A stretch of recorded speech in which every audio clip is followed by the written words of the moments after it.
Before karate had referees, before the mats, the medals, and the spotlight, there was only the breath and the silence between two strikes. In that silence lived a man who never shouted, never chased fame, but whose every breath echoed louder than any roar. His movements were calm, his spirit immovable.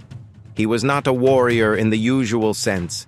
He was a sculptor of spirit, a guardian of a forgotten way. His name was Chojun Miyagi.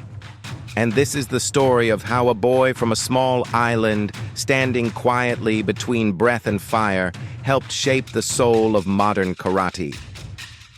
If you walk this path, the path of discipline and not show, then consider subscribing. Because here, we honor those who built karate with blood, silence, and legacy. Chojun Miyagi was born in 1888 in the Higashimachi district of Naha, Okinawa.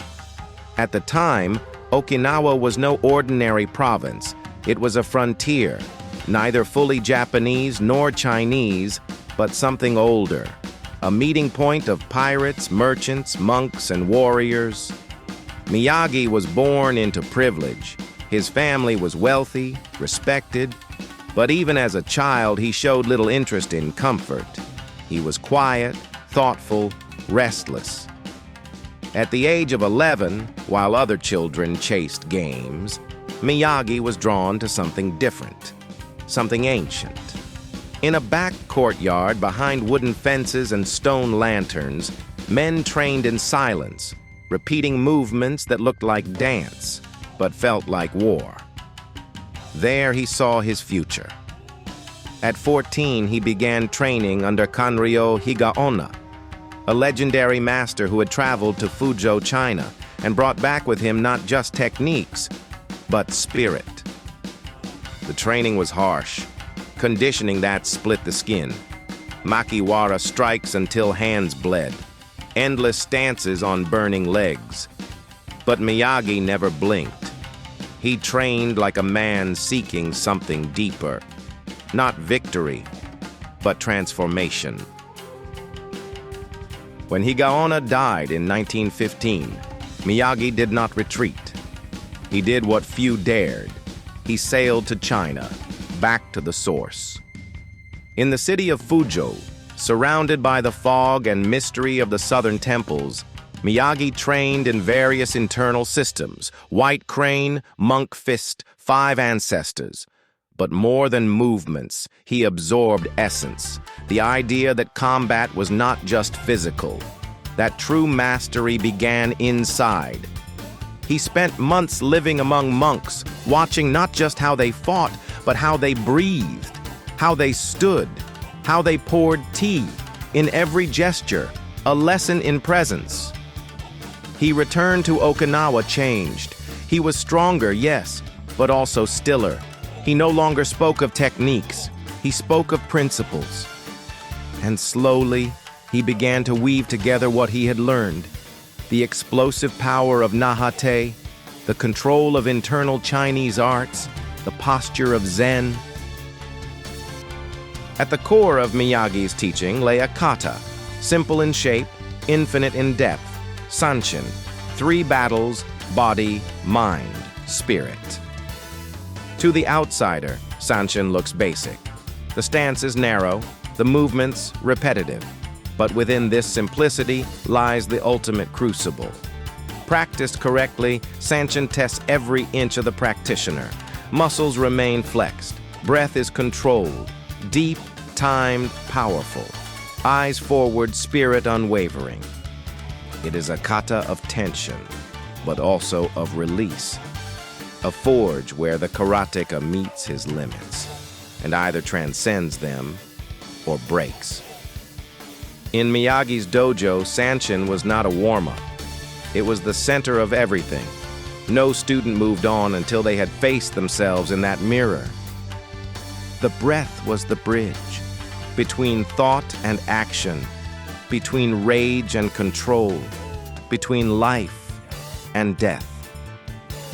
Through Sanchin, He taught not how to strike faster, but how to stop the strike inside, before it ever leaves the heart. Then, the war came. The Second World War tore through Okinawa like a typhoon through rice paper. Bombs fell on gardens where Miyagi once taught children to breathe. Dojos were turned to rubble. His own family perished.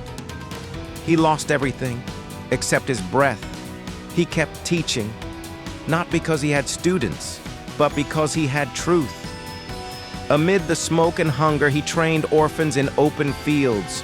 He gathered survivors and rebuilt training halls from scraps.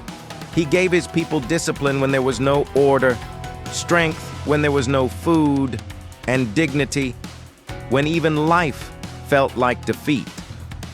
He never demanded payment, never asked for thanks, because for Miyagi, karate was not a transaction. It was a way to remain human, even when the world forgot how.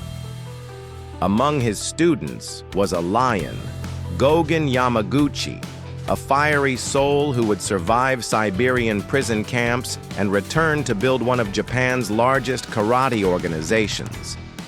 And there was Masutatsu Oyama, a wandering warrior who began his journey in Goju-Ryu, but carved his path through raw challenge, founding Kyokushin. Each of them carried something of Miyagi, his stillness, his principle, his refusal to kneel to ego. But Miyagi never boasted, never appeared on magazine covers. His fame grew not by ambition, but by example. Even as karate grew into tournaments, points, belts, organizations, Miyagi remained in Naha, quiet, rooted, a tree older than the storm. In 1953, at age 65, he passed away. But his breath did not stop. It moved on, through every serious student who dares to close their eyes, square their stance, and listen.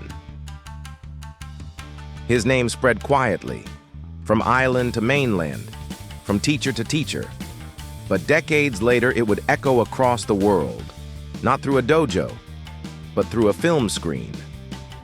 In 1984, the world met a quiet, humble sensei, wise, soft-spoken, deadly when needed. He lived by balance, taught discipline, and believed that karate was for defense, never for revenge. His name was Mr. Miyagi. To most, he was just a movie character, but to those who know, he was an homage. The very soul of Mr. Miyagi was modeled after Chojun Miyagi, and the fictional Miyagi-Do was a quiet bow of respect to Goju-Ryu, to the art of breath and of fire. Through cinema, his spirit reached millions, planting the seeds of karate in hearts that had never entered a dojo.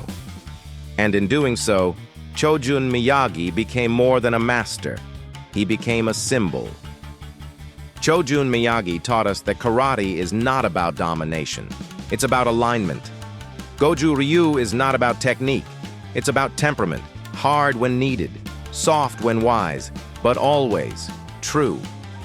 In a world that yells, Miyagi whispered.